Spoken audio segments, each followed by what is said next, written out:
lives. Their empowerment and well-being will drive the country forward. Garib Kalyan, Desh Ka Kalyan. We believe in empowering the poor. Their empowerment and well-being will drive the country through entitlements had resulted in very modest outcomes. When the poor became empowered partners in the development process, government's power to assist them also increases manifold.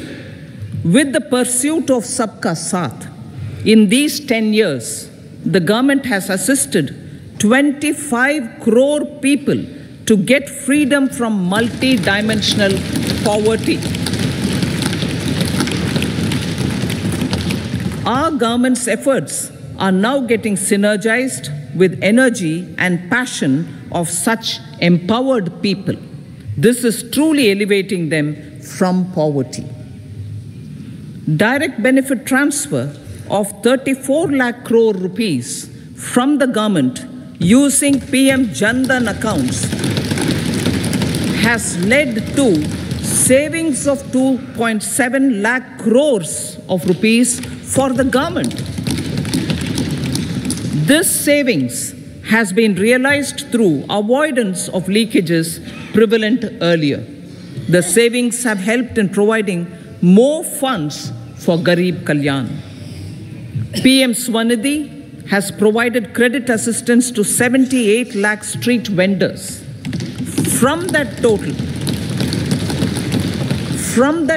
of 78 lakh street vendors, 2.3 lakh have received credit for the third time. PM Janman Yojana reaches out to the particularly vulnerable tribal groups who have remained outside the realm of development so far. PM Vishwakarma Yojana provides end-to-end support to artisans and craftspeople engaged in 18 trades. The schemes for empowerment of Divyangs and transgender persons reflect firm resolve of our government to leave no one behind. Welfare of Annadata. Farmers are our Annadata. Every year under PM Kisan Samman Yojana, direct financial assistance is provided to 11.8 crore farmers, including marginal and small farmers. Crop insurance is given to 4 crore farmers under PM Fasal Bima Yojana. These, besides several other programs, are assisting Annadata in producing food for the country and for the world. Electronic National Agricultural Market has integrated 1,361 mandis and is providing services to 1.8 crore farmers with trading volume of 3 lakh crores of rupees. The sector is poised for inclusive, balanced, higher growth and productivity. These are facilitated from farmer-centric policies, income support, coverage of risks through price and insurance support, promotion of technologies and innovations through startups. Empowering the Amrit PD, the Yuva. Our prosperity depends on adequately equipping and empowering the youth. The National Education Policy 2020 is ushering the transformational reforms. PM Schools for Rising India, PM Shri, are delivering quality teaching and nurturing holistic and well-rounded individuals. The Skill India mission has trained 1.4 crore youth, upskilled and reskilled 54 lakh youth, and established 3,000 new ITIs. A large number of institutions of higher learning, namely 7 IITs, 16 triple ITs, 7 IIMs, 15 AIMS, and 390 universities have been set up. PM Mudra Yojana has sanctioned 43 crore loans aggregating to 22.5 lakh crores of rupees for entrepreneurial aspirations of our youth. Besides that, Fund of Funds, Startup India, and Startup Credit Guarantee schemes are assisting our youth. They are also becoming Rozgar Data. The country is proud of our youth scaling new heights in sports. The highest ever medal tally in Asian Games and Asian Para Games in 2023 reflects a high confidence level.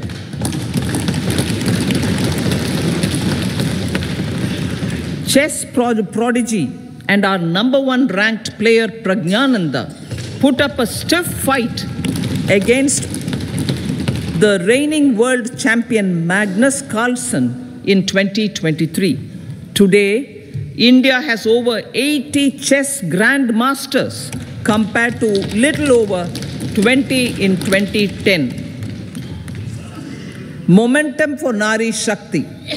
The empowerment of women through entrepreneurship, ease of living, and dignity for them has gained momentum in these 10 years. 30 crore Mudra Yojana loans have been given to women entrepreneurs. Female enrollment in higher education has gone up by 28% in 10 years. In STEM courses, girls and women constitute 43% of enrollment, one of the highest in the world. All these measures are getting reflected in the increasing participation of women in workforce. Making triple talaq illegal, reservation of 1/3 seats for women in the Lok Sabha and state assemblies, and giving over 70% houses under PM Awas Yojana in rural areas to women, and giving over 70% houses under PM Awas Yojana in rural areas to women as sole or joint owners have enhanced their dignity. Exemplary track record of governance, development, and performance. Besides delivering on high growth in terms of gross domestic product, the government is equally focused on a more comprehensive GDP, that is, governance, development, and performance. Our government has provided transparent, accountable, people-centric, and prompt, trust-based administration with citizen-first and minimum government, maximum governance approach. The impact of all-round development is discernible in all sectors. There is macroeconomic stability, including in the external sector. Investments are robust. The economy is doing well. People are living better and earning better, with even greater aspirations for future.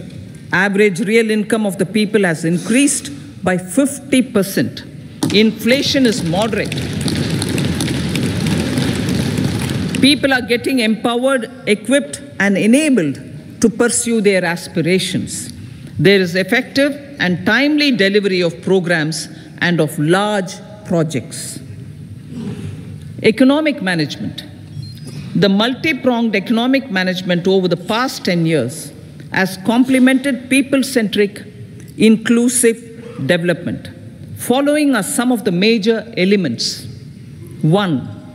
All forms of infrastructure, physical, digital, or social, are being built in record time.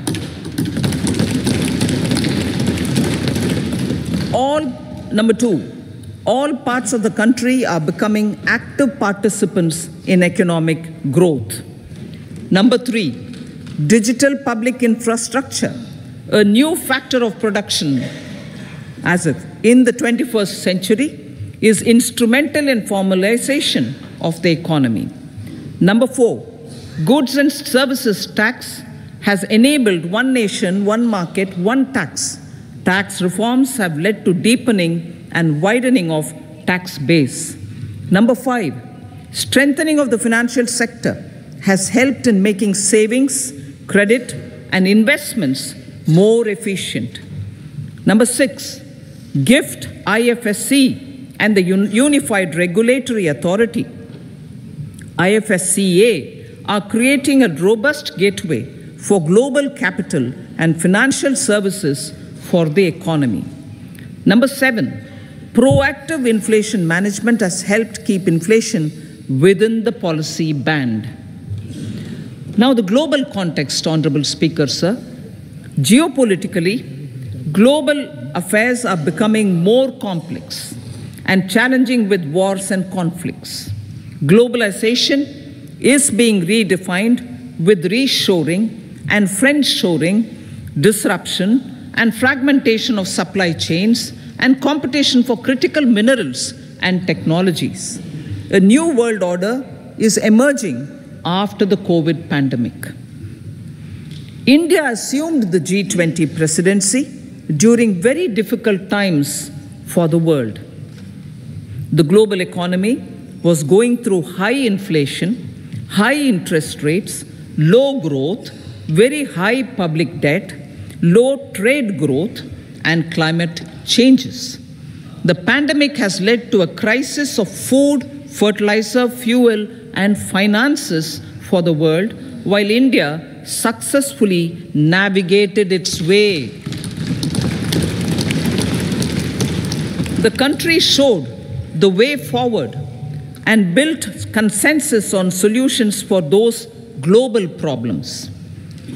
The recently announced India-Middle East-Europe economic corridor is a strategic and economic game changer for India and others.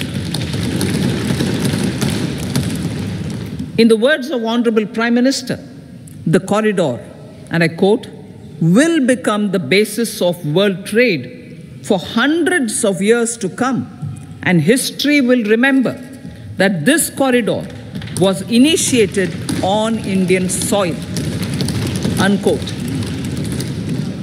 Vision for Viksit Bharat.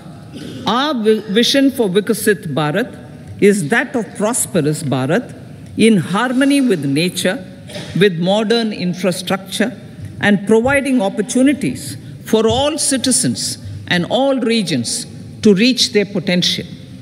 With confidence arising from strong and exemplary track record of performance and progress, earning Sabka Vishwas, the next 5 years will be years of unprecedented development and golden moments to realize the dream of developed India by 2047. The trinity of demography, democracy, and diversity backed by Sabka Prayas has the potential to fulfill aspirations of every Indian. As Honorable Prime Minister in his Independence Day address to the nation mentioned, I quote, there is no dearth of opportunities, as many opportunities as we want. The country is capable of creating more opportunities. Sky is the limit, unquote. Strategy for Amrit Kal. Our government will adopt economic policies that foster and sustain growth, facilitate inclusive and sustainable development, improve productivity, create opportunities for all, help them enhance their capabilities, and contribute to generation of resources to power investments and fulfill aspirations. Guided by the principle, reform, perform, and transform, the government will take up next generation reforms and build consensus with the states and stakeholders for effective implementation.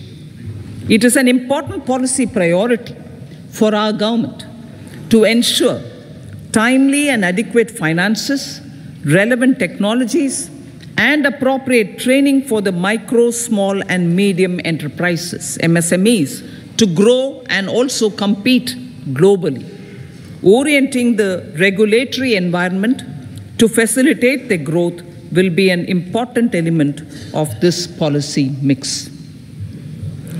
Aligning with the Panchamrit goals, our government will facilitate sustaining high and more resource-efficient economic growth. This will work towards energy security in terms of availability, accessibility, and affordability. For meeting the investment needs, our government will prepare the financial sector in terms of size, capacity, skills, and regulatory framework. Aspirational Districts Program. Our government stands ready to assist the states in faster development of aspirational districts and blocks, including generation of ample economic opportunities. Development of the East. Our government will pay utmost attention to make the eastern region and its people a powerful driver of India's growth.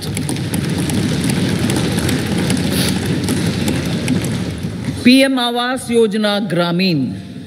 Despite the challenges due to COVID, implementation of PM Awas Yojana Gramin continued, and we are close to achieving the target of 3 crore houses. 2 crore more houses will be taken up in the next 5 years to meet the requirement arising from increase in the number of families. Rooftop solarization and Muft Bijli. Through rooftop solarization, 1 crore households will be enabled to obtain up to 300 units free electricity every month. This scheme follows the resolve of Honorable Prime Minister on the historic day of consecration of Sri Ram Mandir in Ayodhya. Following benefits are expected. Savings up to 15 to 18,000 rupees annually for households from free solar electricity and selling the surplus to the distribution companies. Charging of electric vehicles. Entrepreneurship opportunities for a large number of vendors for supply and installation. Employment opportunities for the youth with technical skills in manufacturing, installation, and maintenance. Housing for middle class.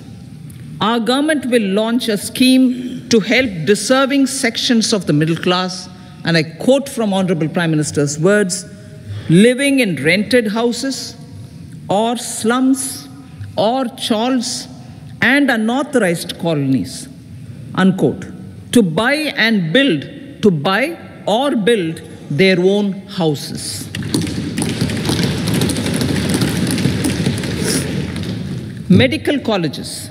Several youth are ambitious to get qualified as doctors. They aim to serve our people through improved healthcare services.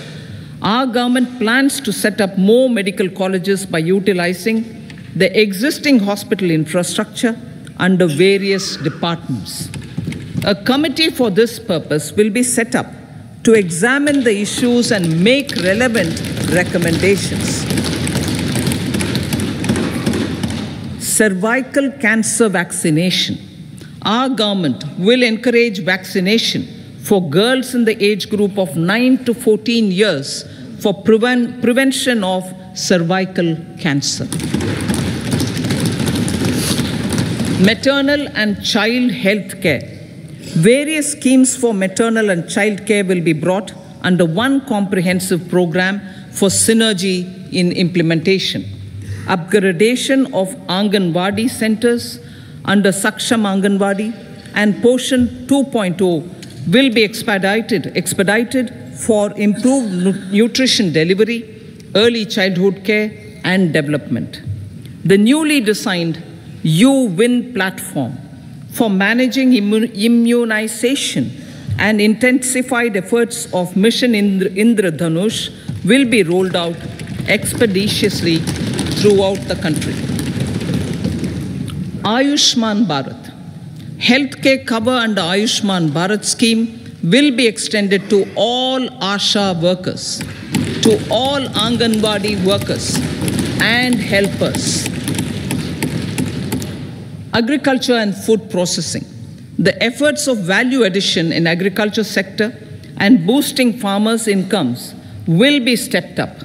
Pradhan Mantri Kisan Sampada Yojana has benefited 38 lakh farmers and generated 10 lakh employment.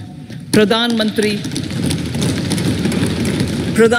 Formalization of Micro Food Processing Enterprises Yojana has assisted 2.4 lakh SHGs and 60,000 individuals with credit linkages. Other schemes are complementing the efforts for reducing post-harvest losses and improving productivity and incomes.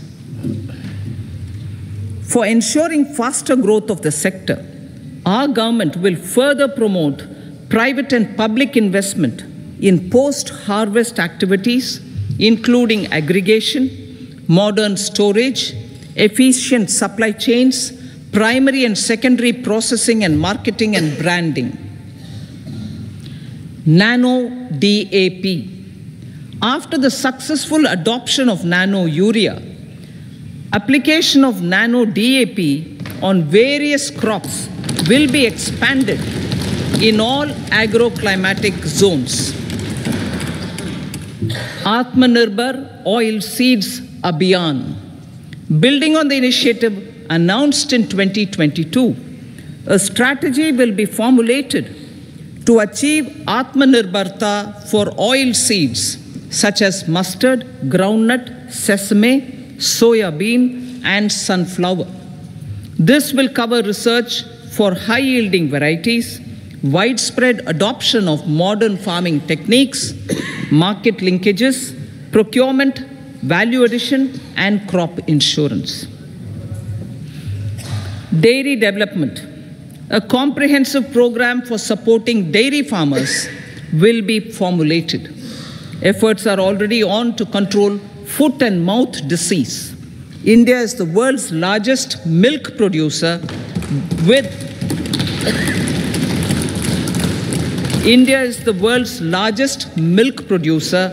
but with low productivity of milch animals.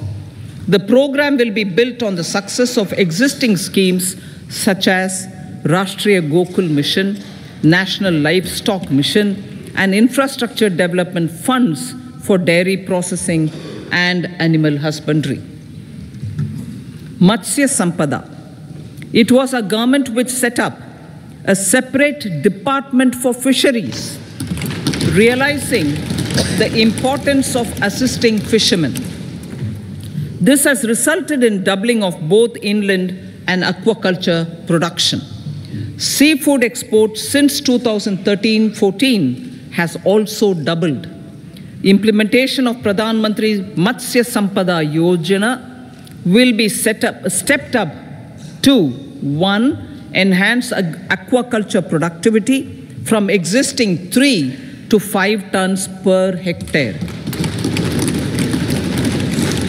2. Double exports to 1 lakh crore rupees, and 3. Generate 55 lakh employment opportunities in the near future. 5 integrated aqua parks will also be set up. Lakpati Didi.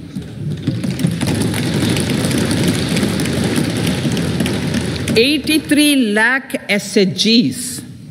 83 lakh SHGs with 9 crore women are transforming rural socio-economic landscape with empowerment and self-reliance.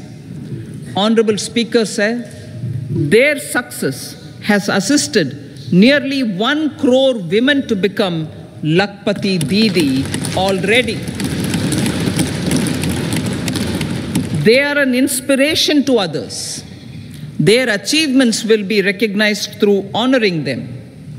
Buoyed by the success, it has been decided to enhance the target for Lakpati Didi from 2 crores to 3 crores.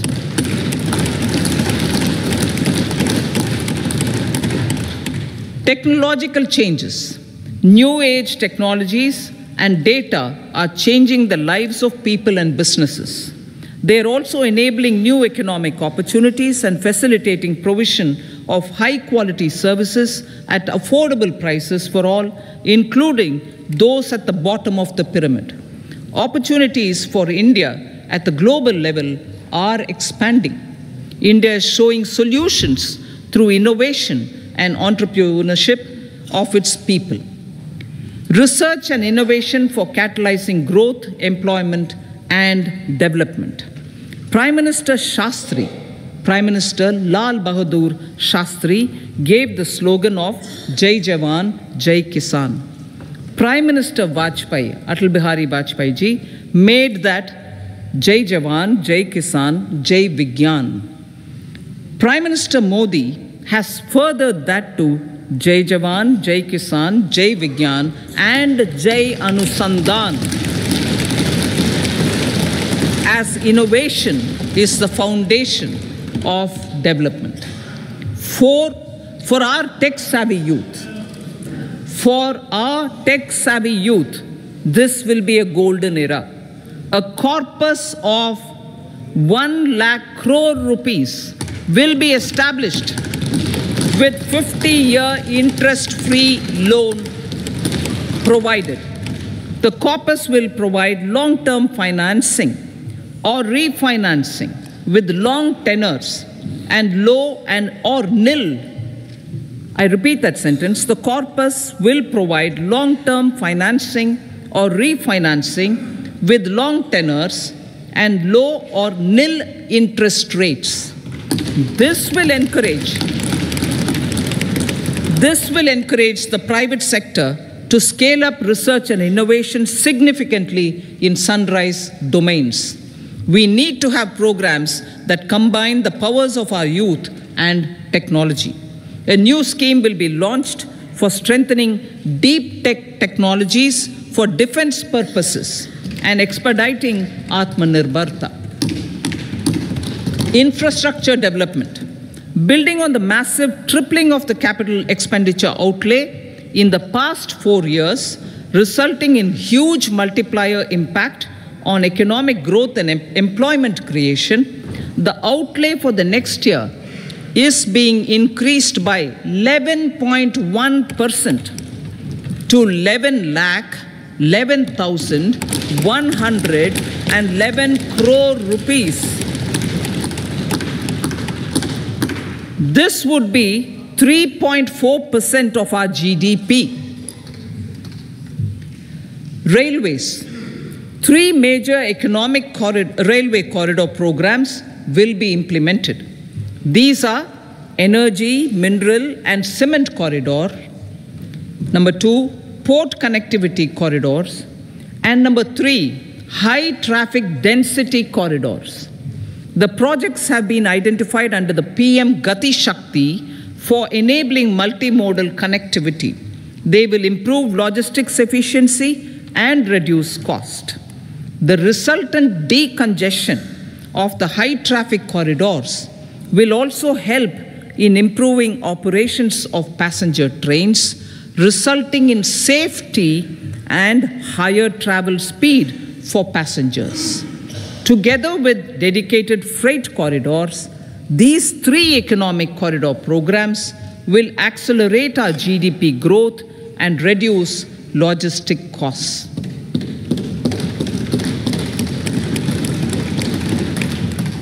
40,000 normal rail bogies will be converted to Vande Bharat standards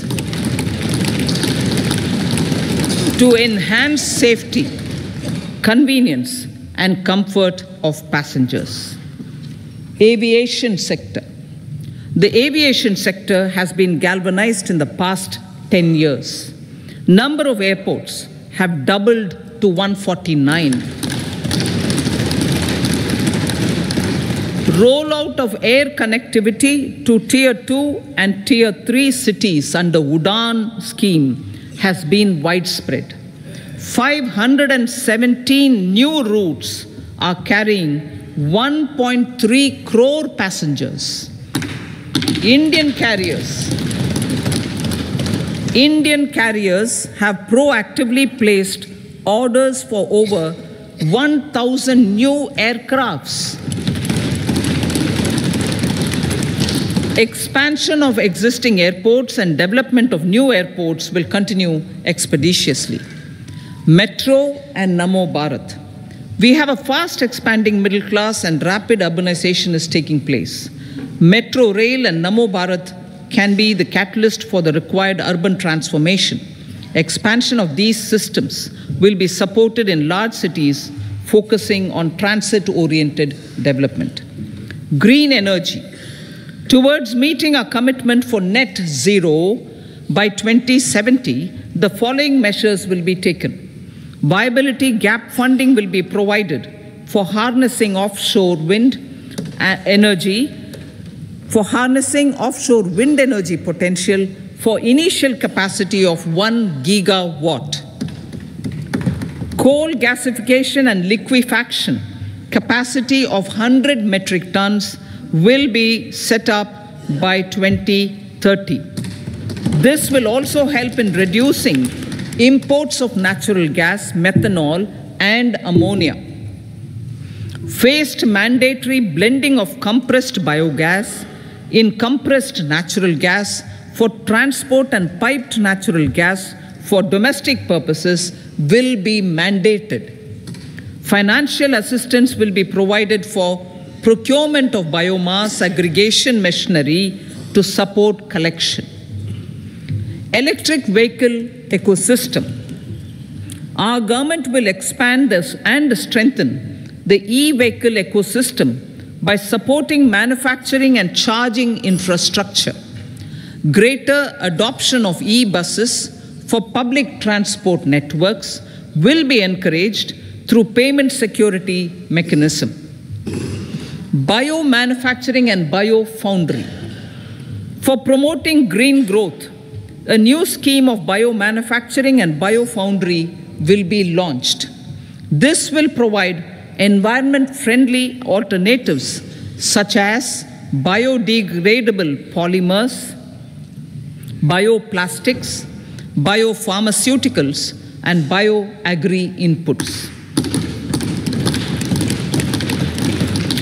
This scheme will also help in transforming today's consumptive manufacturing paradigm to the one based on regenerative principles.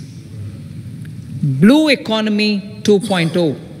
For promoting climate resilient activities for Blue Economy 2.0, a scheme for restoration and adaptation measures and coastal aquaculture and mariculture with integrated and multi-sectoral approach will be launched. Comprehensive development of tourist centers. The success of organizing G20 meetings in 60 places presented diversity of India to global audience. Our economic strength has made the country an attractive destination for business and conference tourism. Our middle class also now aspires to travel and explore. Tourism, including spiritual tourism, has tremendous opportunities for local entrepreneurship. States will be encouraged to take up comprehensive development of iconic tourist centers, branding and marketing them at global scale. A framework for rating of the centers based on quality of facilities and services will be established. Long-term interest-free loans will be provided to states for financing such development on matching basis. To address the emerging fervor for domestic tourism, Honorable Speaker, sir, projects for port connectivity, tourism infrastructure, and amenities will be taken up on our islands, including Lakshadweep. This will help in generating employment also. promoting investments. The FDI inflow during 2014 to 23 was $596 billion US, marking a golden era. That is twice the inflow during 2005 to 14. For encouraging sustained foreign investment, we are negotiating bilateral investment treaties with our foreign partners in the spirit of First Develop India. FDI is First Develop India. Reforms in the states for Vikasit Bharat. Many growth and development enabling reforms are needed in the states for realizing the vision of Vikasit Bharat. A provision of 75,000 crore rupees as 50-year interest-free loan is proposed this year to support those milestone-linked reforms by the state governments. Societal changes. The government will form a high-powered committee for an extensive consideration of the challenges arising from fast population growth and demographic changes. The committee will be mandated to make recommendations for addressing these challenges comprehensively in relation to the goal of Vikasit Bharat. Amrit Kal as Kartavya Kal. Our government stands committed to strengthening and expanding the economy with high growth and to create conditions for people to realize their aspirations. Honorable Prime Minister in his Independence Day address to the nation in the 75th year of our Republic said, and I quote, "We commit ourselves to national development with new inspirations, new consciousness, new resolutions as the country opens up immense possibilities and opportunities. It is our Kartavya Kal." Unquote. Every challenge of the pre-2014 era was overcome through our economic management and our governance. These have placed the country on a resolute path of sustained high growth. This has been possible through right policies, true intentions, and appropriate decisions. In the full budget in July, Honorable Speaker, our government will present a detailed roadmap for our pursuit of Vikasit Bharat.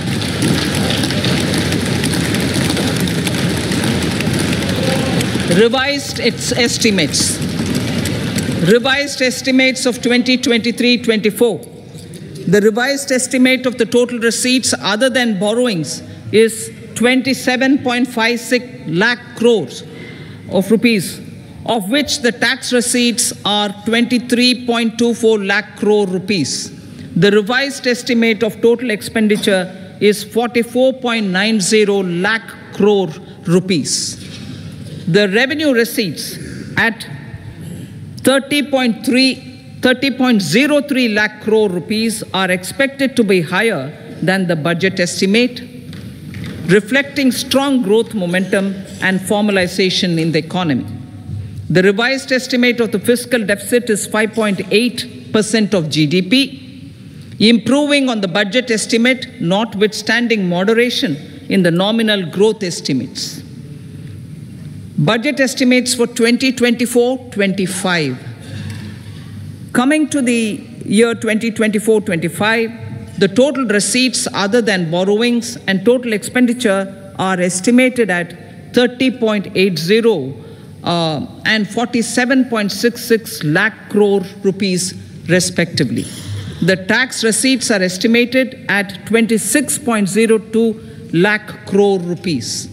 The scheme of 50-year interest-free loan for capital expenditure to states will be continued this year with an outlay of 1.3 lakh crore rupees.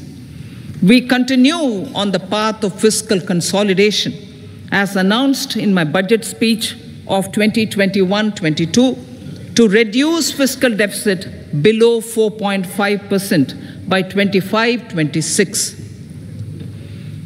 The fiscal deficit in 2024-25 is estimated to be 5.1% of GDP, adhering to that path. So the gross and net market borrowings through dated securities during 24-25 are estimated at 14.13 lakh crore rupees and 11.75 lakh crore respectively. Both will be less than that in 23-24. Now that the private investments are happening at scale, the lower borrowings by the central government will facilitate larger availability of credit for the private sector. Vote on account. I'll be seeking vote on account approval of the Parliament through the appropriation bill for a part of the financial year 2024-25. I will now move to Part B. Honorable Speaker, sir, over the last 10 years, the direct tax collections have more than trebled and the return filers swelled 2.4 times. I would like to assure the taxpayers that their contributions have been used wisely for the development of the country and welfare of its people. I appreciate the taxpayers for their continued support. The government has reduced and rationalized tax rates. Under the new tax scheme, there is now no tax liability for taxpayers with income up to 7 lakh rupees, up from 2.2 lakh rupees in the financial year 2013-14. The threshold for presumptive taxation for retail businesses was increased from 2 crores to 3 crores. Similarly, the threshold for professionals eligible for presumptive taxation was increased from 50 lakh rupees to 75 lakh rupees. Also, corporate tax rate was decreased from 30% to 22% for existing domestic companies and to 15% for certain new manufacturing companies. Honorable Speaker, sir, in the last 5 years, our focus has been to improve taxpayer services. The age-old jurisdiction-based assessment system was transformed with the introduction of faceless assessment and appeal, thereby imparting greater efficiency, transparency, and accountability. Introduction of updated income tax returns, a new Form 26AS, and pre-filling of tax returns have made filing of tax returns simpler and easier. Average processing time of returns has been reduced from 93 days in the year 2013-14 to a mere 10 days this year, thereby making refunds faster. Indirect taxation. By unifying the highly fragmented indirect tax regime in India, the GST has reduced the compliance burden on trade and industry. The industry has acknowledged the benefits of GST. According to a recent survey conducted by a leading consulting firm, 94% of industry leaders view the transition to GST as largely positive. According to 80% of the respondents, it has led to supply chain optimization, as elimination of tax arbitrage and octroi has resulted in disbanding of checkposts at the state and city boundaries. At the same time, tax base of GST more than doubled, and the average monthly gross GST collection has almost doubled to 1.66 lakh crores this year. States too have benefited.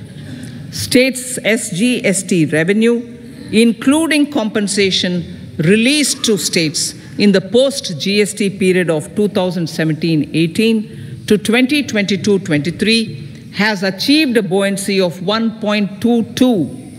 In contrast, the tax buoyancy of state revenues from subsumed taxes in the pre-GST 4-year period of 2012-13 to 2015-16 was a mere 0.72. The biggest beneficiaries are consumers, as reduction in logistic cost and taxes have brought down prices of most goods and services. We have taken a number of steps in customs to facilitate international trade. As a result, the import release time declined by 47% to 71 hours at inland container depots, by 28% to 44 hours at air cargo complexes, and by 27% to 85 hours at seaports over the last 4 years since 2019, when the national time release studies were first started. Tax proposals. As for tax proposals, in keeping with the convention, I do not propose to make any changes relating to taxation and propose to retain the same tax rates for direct and indirect taxes, including import duties. However, certain tax benefits to startups and investments made by sovereign wealth or pension funds, as also tax exemption on certain income of some IFSC units, are expiring on 31/3/2024. To provide continuity in taxation, I propose to extend the date to 31/3/2025. Moreover, in line with our government's vision to improve ease of living and ease of doing business, I wish to make an announcement to improve taxpayers' services. There are a large number of petty, non-verified, non-reconciled, or disputed direct tax demands, many of them dating as far back as 1962, which continue to remain on the books, causing anxiety to honest taxpayers and hindering refunds of subsequent years. Honorable Speaker, sir, I propose to withdraw such outstanding direct tax demands up to 25,000 rupees pertaining to the period up to financial year 2009-10 and up to 10,000 rupees for financial years 2010-11 to 2014-15. This is expected to benefit about 1 crore taxpayers. 1 crore taxpayers would benefit out of this. Economy then and now. In 2014, when our government assumed the reins, the responsibility to mend the economy step by step and to put the governance systems in order was enormous. The need of the hour was to give hope to the people, to attract investments, and to build support for the much-needed reforms. The government did that successfully, following our strong belief of nation first. The crisis of those years has been overcome, and the economy has been put firmly on a high, sustainable growth path with all-round development. It is now appropriate to look at where we were then. I repeat, it is now appropriate to look at where we were then till 2014 and where we are now, only for the purpose of drawing lessons from the mismanagement of those years. The government will lay a white paper on table of the House.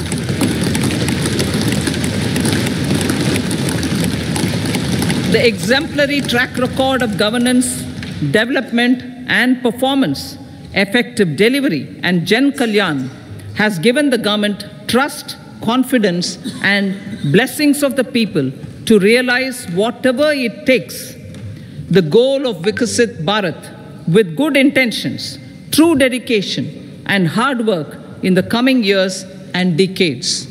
With this, Honorable Speaker, I commend the interim budget to this august House. Jai Hind.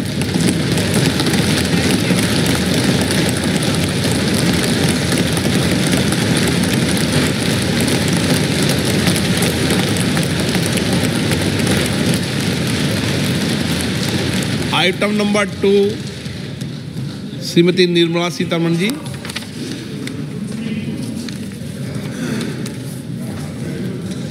So, with your permission, I rise to lay on the table the following statements under Section 3(1) of the Fiscal Responsibility and Budget Management Act 2003, Medium-Term Fiscal Policy cum Fiscal Policy Strategy Statement and Macroeconomic Framework Statement.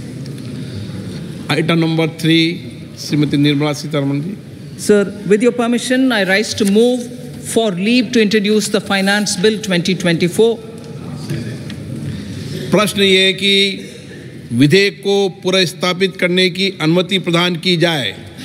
जो सदस्य इसके पक्ष में हाँ कहें, जो सदस्य विरोध में ना कहें। मेरे विचार में निर्णय हाँ वालों के पक्ष हुआ, हाँ वालों के पक्ष हुआ। माननीय मंत्री जी विधेयक को पुनर्स्थापित करें। So I introduce the bill. सभा की कार्रवाई शुक्रवार दिनांक 2 फरवरी 2024 को प्राप्त 11 बजे तक के लिए स्थगित की जाती है।